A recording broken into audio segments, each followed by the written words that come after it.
Hi friends, कैसे हैं आप सब। दोस्तों, कॉम्पिटिटिव अड्डा 247 में आज जीके के सेक्शन में हम लाए आपको करंट अफेयर्स में आपको पढ़ाएंगे प्रमुख बुक के बारे में, जो इम्पोर्टेंट बुक्स अभी पब्लिश हुए हैं उसके बारे में, और ये एग्ज़ाम के लिए बहुत इंपॉर्टेंट है। तो आप तैयार रहिए, मैं तो अपनी तरफ से बिल्कुल प्रयास करूँगा। जितने भी सीरियस स्टूडेंट हैं उनके लिए कॉम्पिटिटिव अड्डा 247 पे अच्छे वीडियोस मिलते ही रहेंगे, जो आपके एग्जाम पॉइंट ऑफ व्यू से बहुत इंपॉर्टेंट होंगे। तो चलिए शुरू करते हैं बिना समय गवाए। पहला बुक है language of truth essays. Language of truth essays book का नाम है 2003 टू 2030। इतना लंबा बुक है। अब 2003 से 2030 ये चीज़ आप खाली याद रखिए ना, या फिर ट्रूथ याद रखिए। अब इन लिखे कौन है? सलमान रश्दी। सलमान रश्दी के बारे में आप जानते होंगे, उनको बहुत बार बुकर पुरस्कार मिला है। बुकर पुरस्कार कॉमनवेल्थ नेशन में दिया जाने वाला सबसे बड़ा पुरस्कार है। कॉमनवेल्थ नेशन मतलब राष्ट्रमंडल खेल। वे देश, राष्ट्रमंडल देश किसको बोलते हैं? वे देश जो किसी समय इंग्लैंड के या ब्रिटेन के गुलाम रहते, उनको क्या बोलते हैं? कॉमनवेल्थ नेशन या राष्ट्रमंडल देश। तो राष्ट्रमंडल देशों के लिए मिलने वाला सबसे बड़ा पुरस्कार बुकर पुरस्कार होता था, और सलमान रश्दी बहुत बार जीते। वो बुकर और बुकर भी जीते हैं। मतलब कि अभी तक जितने बुकर प्राइज मिले हैं उनमें सर्वश्रेष्ठ कौन बुक रहा है, तो उसमें भी इन्हीं का नाम आया था, सलमान रश्दी का। उनका मिडनाइट चिल्ड्रन बुक बहुत फेमस रहा है। सैटेनिक वर्सेस एक उनका बुक है जिसके लिए वो विवादास्पद रहे हैं, काफ़ी विवादास्पद है।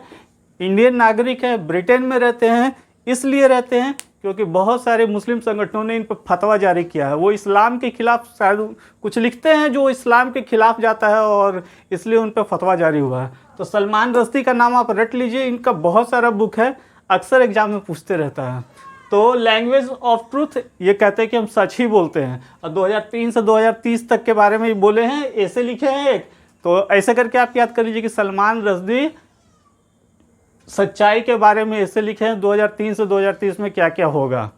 तो और इनके बारे में हम आपको बता ही दिए कि कहाँ रहते हैं, कौन है।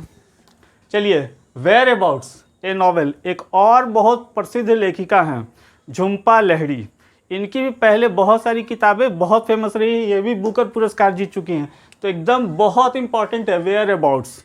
वेयर अबाउट्स किसका है? झुम्पा लाहिड़ी का। किसका है? झुम्पा लाहिड़ी का वेयर अबाउट। थर्ड आप देखिए, सच कहूँ तो, इनके बारे में भी मैं आपको बताता हूँ, बहुत इंटरेस्टिंग है। सच कहूँ तो एन ऑटोबायोग्राफी, इनकी आत्मकथा है। किसकी आत्मकथा है? नीना गुप्ता। अब आप सोच रहे होंगे नीना गुप्ता कौन है, तो आप थोड़ा सा पहले के जनरेशन से पूछेंगे तो वो आपको बता देंगे। नीना गुप्ता भारतीय एक्ट्रेस रही हैं, एक बहुत प्रसिद्ध एक्ट्रेस रही हैं, और ये थोड़ा विवाद में भी रही हैं। ये सिंगल मदर हैं। सिंगल मदर मतलब इन्होंने शादी नहीं की, पर इनकी एक बच्ची है, लबासा शायद नाम है। और वो बच्ची किसकी है? तो पूरी दुनिया में क्रिकेट के सबसे महान खिलाड़ी माने जाते हैं विवियन रिचर्ड्स। महान खिलाड़ियों में से एक बोलिए। सचिन तेंदुलकर के पहले उन्हीं को कहा जाता था मास्टर ब्लास्टर। वेस्ट इंडीज़ के खिलाड़ी हैं। विवियन रिचर्ड्स जब इंडिया आए थे तो नीना गुप्ता से उनका कुछ अट्रैक्शन हुआ था। नीना गुप्ता से उनकी शादी तो नहीं हुई, बट उनकी एक बेटी भी है। तो नीना गुप्ता अपने जीवन के बारे में बताइए, एन ऑटोबायोग्राफी आत्मकथा होता है, तो उसी में वो बोली है कि एकदम सच सच बात हम बताए हैं। तो सच कौन कहिए? नीना गुप्ता अपने जीवन के बारे में पूरे डिटेल आपको बता दे रहे हैं। बिलीव, विश्वास कीजिए। What life and cricket taut में। अब एक आदमी बोल रहे हैं कि हम पे विश्वास कीजिए, जीवन और क्रिकेट हमको कौन सिखाया? तो जीवन और क्रिकेट सिखाया, क्रिकेटर का ही बात हो रहा होगा। तो ये सुरेश रैना है। सुरेश रैना तो आप जानते हैं, लेफ्ट हैंडर बैट्समैन थे, यूपी के हैं, और बहुत अच्छा खेलते थे। अभी समझिए आप रिटायर ही हो चुके हैं। अभी वो चर्चा में भी थे। कोविड के समय में उनका कोई रिलेटिव को कोविड हुआ था, तो उन्होंने सोनू सूद से मदद मांगी थी ऑक्सीजन वगैरह के लिए। तो उस समय इनका नाम बहुत आ रहा था, और सोनू सूद का बहुत बड़ाई किए थे। सोनू सूद का आप जान ही रहे हैं, काफ़ी कोविड के समय में लोगों को हेल्प किए। तो बिलीव, विश्वास कीजिए। What life and cricket taut में, ये बता रहे हैं सुरेश रैना कि जीवन और क्रिकेट उनको क्या सिखाया है। विश्वास कीजिए उन पर। तो सुरेश रैना हो गया।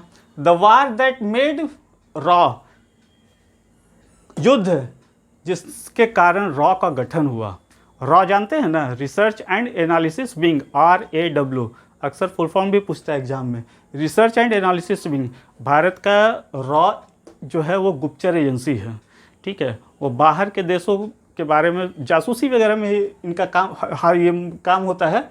और क्यों गठन किया गया था इसके बारे में कौन कहानी बताया है, तो ये सब कहानी तो सुना मतलब सब लोग सुना नहीं है कि क्यों हुआ। तो इनको सुनाने वाले का नाम है अनुषानंद कुमार। क्या नाम है? अनुषानंद। अब आप चूंकि रा का गठन अनसुना था तो अनुषानंद को आप अनसुनानंद करके याद दिमाग में रखिए, किसी तरह से दिमाग में होना चाहिए ना। तो रॉ का गठन चूंकि युद्ध का बात है और देश के सुरक्षा का बात है तो अनसुनी बात है, तो अनुषानंद को अनसुनानंद इस तरह से आप दिमाग में बिठा लीजिए। तो ये हैं अनुषानंद कुमार।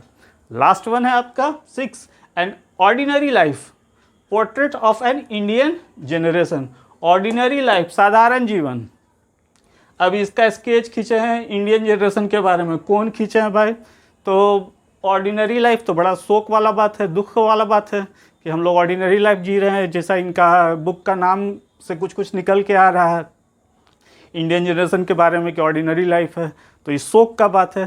शोक शब्द बार बार इसलिए कह रहे हैं कि इनका नाम अशोक लवासा है। तो ऑर्डिनरी लाइफ जैसे ही देखिए तो बोले बड़ा शोक का बात है, तो उससे नाम याद आएगा आपको अशोक। तो कैसा लगा आपको? उम्मीद है कि ये आपको याद हो गया है। लैंग्वेज ऑफ ट्रूथ एसेज 2003-30 किसका होगा? सलमान रश्दी का होगा। Whereabouts a novel, whereabouts किसका है? झुम्पा लाहिड़ी, बहुत फेमस लेखिका हैं। इनके बारे में और भी बताएंगे बाद में, और भी बुक्स के चर्चा होगी तो इसके बारे में बताएंगे। सच कहूँ तो कौन की कहीं लिखी है ये? तो नीना गुप्ता।